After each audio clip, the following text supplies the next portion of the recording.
नमस्कार, आप देख रहे हैं दूरदर्शन समाचार। मैं हूं अनुराधा दुबे। अब समाचार विस्तार से। केंद्रीय वित्त मंत्री निर्मला सीतारामन ने आज राजस्थान के कोटा में क्रेडिट आउटरीच कार्यक्रम में हिस्सा लिया। इस अवसर पर 31,000 से अधिक लाभार्थियों को 1,407 करोड़ रुपए से अधिक का ऋण दिया गया।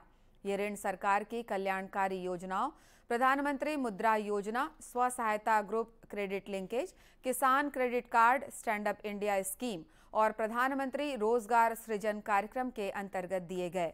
इस अवसर पर कार्यक्रम को संबोधित करते हुए केंद्रीय वित्त मंत्री ने कहा कि प्रधानमंत्री स्वनिधि योजना के तहत हितग्राहियों को किसी प्रकार की गारंटी देने की आवश्यकता नहीं है। आप सामने आकर के कोई कागज, सोना, जमीन कुछ गिरवी रखने का आवश्यकता नहीं है। प्रधानमंत्री नरेंद्र मोदी जी ने पहले ही बोले कि प्रधानमंत्री जी का गारंटी है इस लोन में, इसलिए आप गारंटी के नाम पर कुछ भी कागज सामने रखने का आवश्यकता नहीं है, आपको सीधा लोन मिलता है।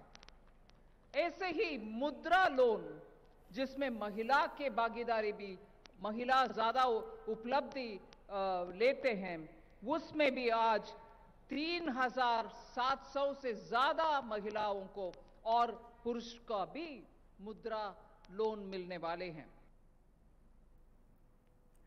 कार्यक्रम में विनिर्माण, खाद्य प्रसंस्करण और जन सेवा से जुड़े उद्यमियों को भी अपनी वित्तीय स्थिति सुदृढ़ करने का अवसर दिया गया। पशुपालकों के लिए पशुपालक किसान क्रेडिट कार्ड के माध्यम से 1,60,000 रुपए तक का ऋण सुनिश्चित किया गया है। रेहड़ी पटरी वाले दुकानदारों को प्रधानमंत्री स्वनिधि योजना से 10,000 रुपए और उत्पादन, प्रसंस्करण तथा सेवा क्षेत्र से जुड़े छोटे उद्यमियों को 50,000 रुपए तक का ऋण उपलब्ध कराया जाएगा।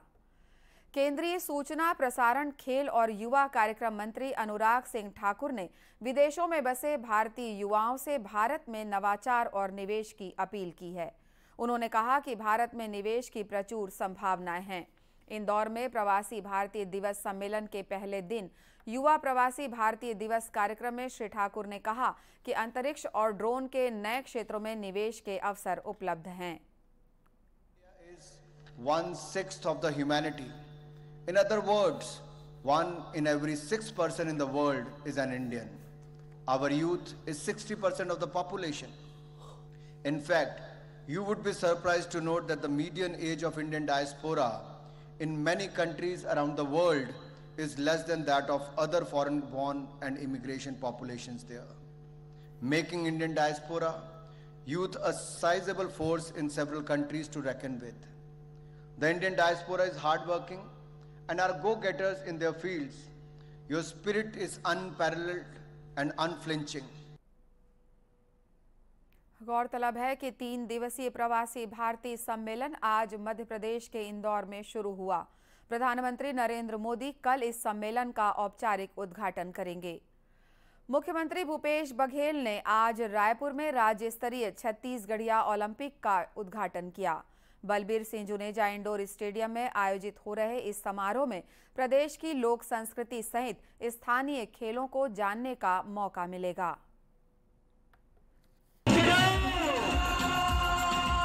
के बाद बिलासपुर से प्राप्त अमर खिलाड़ी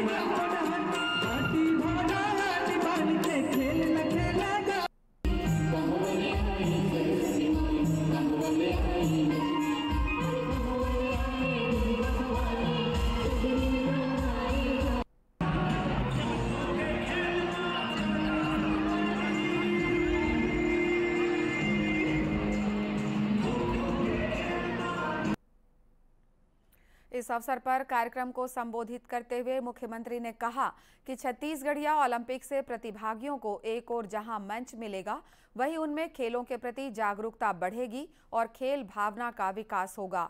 उन्होंने बताया कि प्रदेश स्तरीय इस आयोजन में अब तक 26 लाख से अधिक लोग भाग ले चुके हैं। इसका अर्थ यह है कि लगभग 10% लोगों ने खेल में भाग लिया और उससे कई गुना ज़्यादा खेल प्रेमी लोग मैदान में देखने आए। ये बहुत बड़ी बात है और छत्तीसगढ़िया ओलंपिक को सब लोगों ने हाथों हाथ लिया है। इस राज्य स्तरीय आयोजन में प्रदेश के सभी जिलों के लगभग 1900 प्रतिभागी शामिल हो रहे हैं। ये स्पर्धाएं 10 जनवरी तक चलेंगी। प्रतियोगिता में फुगड़ी, बिल्लस, भंवरा, बाटी, कबड्डी, सकली, रस्साकशी, लंगड़ी, पिट्ठुल, गेड़ी दौड़, खो-खो और गिल्ली डंडा जैसी प्रतिस्पर्धाएं आयोजित की जाएंगी। भारतीय जनता पार्टी के प्रदेश प्रभारी ओम प्रकाश माथुर ने कहा है कि प्रदेश में सरकार बनाना कोई चुनौती नहीं है। उन्होंने कहा कि वर्ष 2023 में पूर्ण बहुमत से भाजपा की सरकार बनेगी। आज बिलासपुर में भाजपा कार्य समिति की बैठक के बाद पत्रकारों से चर्चा करते हुए उन्होंने कहा कि हर बूथ को सक्रिय कर पूरी तैयारी से चुनाव लड़ा जाएगा।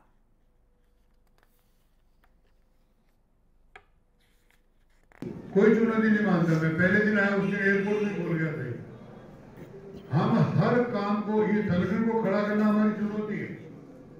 हम हर काम को चुनौती के साथ लेते हैं, हर चुनाव को चुनौती के साथ लेते हैं, लेकिन पर्टिकुलर कोई नाम लेके कोई चुनौती, वो हमारे लिए कोई चुनौती नहीं। मतलब यहाँ भी कम पड़ेगा तो दूसरे से ले लेंगे अपन।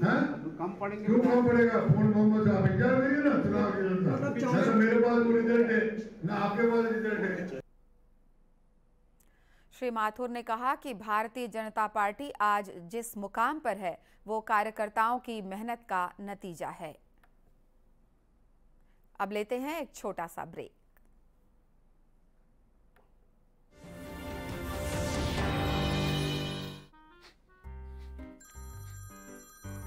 सर, आपका केवाईसी अपडेट करना है, नहीं तो अकाउंट और एटीएम कार्ड ब्लॉक हो जाएगा। सावधान, सावधान। 2.5 करोड़ का इनाम मुझे। देखिए, अनजाने कॉल्स, फर्जी ईमेल्स, लिंक्स और जाली ऐप से अपना पिन, ओटीपी, पासवर्ड कभी भी किसी के साथ शेयर न करें। आप रहेंगे सावधान तो नहीं होगा नुकसान। आरबीआई कहता है, जानकार बनिए, सतर्क रहिए।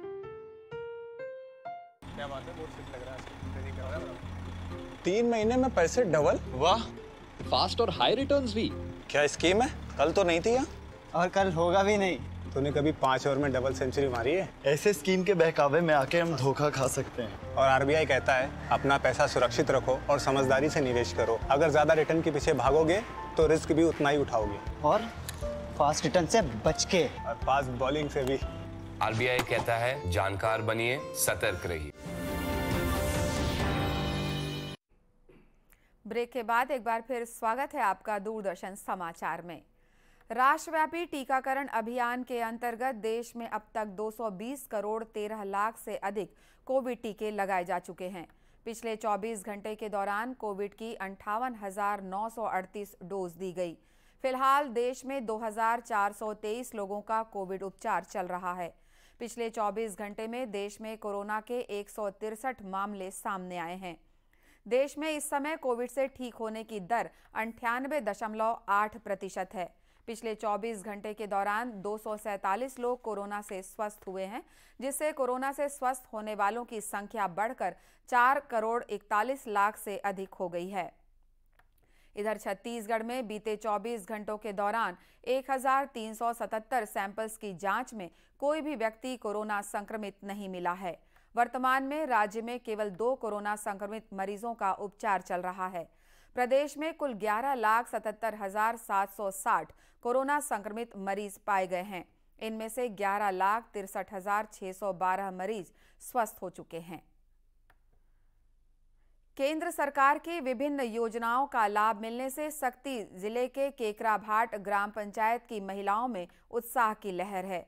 जिला मुख्यालय से 35 किलोमीटर दूर डबरा ब्लॉक में बसे गांव केकराभाट में अधिकांशतः आदिवासी समुदाय के लोग रहते हैं। इस गांव में प्रधानमंत्री आवास योजना, उज्ज्वला योजना और प्रधानमंत्री शौचालय योजना के साथ ही जल जीवन मिशन योजना के जरिए पात्र हितग्राहियों को लाभ मिलने से गांव में त्योहार सा माहौल है। हितग्राहियों ने मीडिया से बातचीत में बताया कि पहले पक्के मकान का केवल एक सपना ही था, लेकिन आज केंद्र सरकार की पहल पर इस गांव में पक्के मकान बन पा रहे हैं। साथ ही खुद के घर में रोजगार भी मिला है। उन्होंने बताया कि उज्ज्वला योजना के माध्यम से अब धुएं से छुटकारा मिला है। हितग्राहियों ने बताया कि आज ग्राम पंचायत केकराभाट खुले में शौच मुक्त है। इसके अलावा जल जीवन मिशन के तहत आज गांव में विकास की गंगा बह रही है। शौचालय बनिस तो प्रोत्साहन राशि के रूप में 12,000 मिलिस। उनमें हमन ला रोजगार भी 2-4 दिन में प्राप्त होइस और अब सब जी हम शौचालय का उपयोग करत हन। पहले महिला मन ला रोड किनारे जाके पहले मतलब लकड़ी में खाना बनाना तो बहुत ज़्यादा परेशानी जाए, जिसे लकड़ी ले जाए लागे बाहर, फिर आके फिर खाना बनाना तो बहुत लेट हो जाए। फिर सुबह जब बच्चा मन ला स्कूल भेजन तो मतलब ओमन टिफिन बनावे भी बहुत लेट हो जाए। अभी गैस आए है तो सब चीज़ के सुविधा है, वही तुरंत खाना बना देते, चाय आधा रात के पानी वानी गर्म करना है। तो पहले हम कच्चा मकान में रहते हैं जिसमें बहुत तकलीफ मिलत रही। आज प्रधानमंत्री योजना के तहत हमन ला घर मिली से, जिसमें खुद मनरेगा के तहत हमन पूरा परिवार काम करे हैं और आज बढ़िया से हवन। तो पहले हमारे घर परिवार के महिला मन सड़क किनारे में दिशा मैदान पर जात रही, बहुत परेशानी हो। तो भारत शासन सरकार के तरफ ले स्वच्छता अभियान के तहत शौचालय के निर्माण करे बर हमला 12,000 रुपये प्रोत्साहन राशि दे रही सरकार। संगे संगे में हमन थोड़ा बहुत मेहनत भी करे हन अपन, और अब ले दे के बढ़िया अपन घर में शौचालय बना ले हन। इनमें आज बढ़िया सुविधा मिलत है।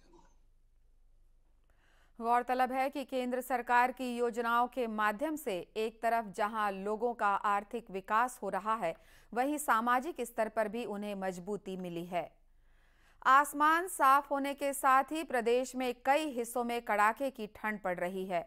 उत्तर की ओर से आ रही हवाओं के कारण छत्तीसगढ़ के अधिकांश जिले शीतलहर की चपेट में हैं। जशपुर जिले के बागीचा और पंडरापाठ में तापमान 0 के करीब पहुंच गया है। लोग जगह जगह अलाव का सहारा ले रहे हैं।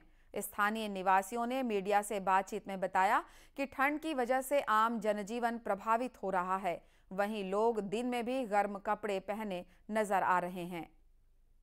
5-6 बजे तो आपको अपने हाथ पैर शून्य होने का एहसास होगा, इतना ज़्यादा ठंड बढ़ा हुआ है इस बार। और हवा भी काफ़ी सर्द चल रहा है, इसकी वजह से ठंड बढ़ा हुआ है। ठंड बहुत ज़्यादा पड़ रहा है। हम लोग को दिन भर यहाँ पे दुकान पे मंकी टोपी लगा के बैठना पड़ रहा है। जैकेट एकदम दिन भर, मतलब सुबह दुकान खोल रहे हैं और जैकेट खुल ही नहीं रहा है। 2-3 तरह का जैकेट पहने हुए रह रहे हैं, अंदर भी बाहर भी पूरा मतलब। और अलाव यहाँ का नगर पालिका का बहुत अच्छा व्यवस्था है, अलाव जल ही रहा है दिन भर 24 घंटा। तो दिन में भी लोग अलाव का सहारा ले हाँ, अलाव का सहारा ले रहे हैं दिन में। आज जसपुर का सबसे ज़्यादा ठंड है आज। मौसम विभाग के अनुसार अगले 48 घंटों के दौरान प्रदेश के कोरिया, सूरजपुर, बलरामपुर, सरगुजा, जशपुर, कबीरधाम, पेंड्रा रोड और दुर्ग सहित इससे लगे जिलों में भी शीतलहर चलने की संभावना है। अंत में मुख्य समाचार एक बार फिर। केंद्रीय वित्त मंत्री ने कहा कि प्रधानमंत्री स्वनिधि योजना के तहत किसी प्रकार की गारंटी देने की आवश्यकता नहीं है।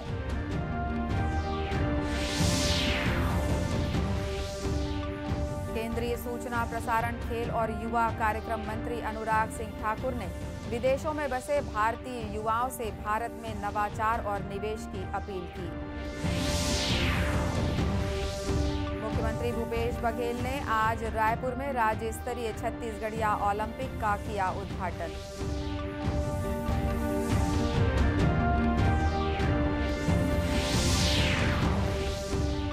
और प्रदेश के कई हिस्सों में पड़ रही कड़ाके की ठंड। जशपुर जिले के बागीचा और पंडरापाठ में पारा 0 के करीब पहुंचा। इसी के साथ ये समाचार बुलेटिन समाप्त हुआ। नमस्कार।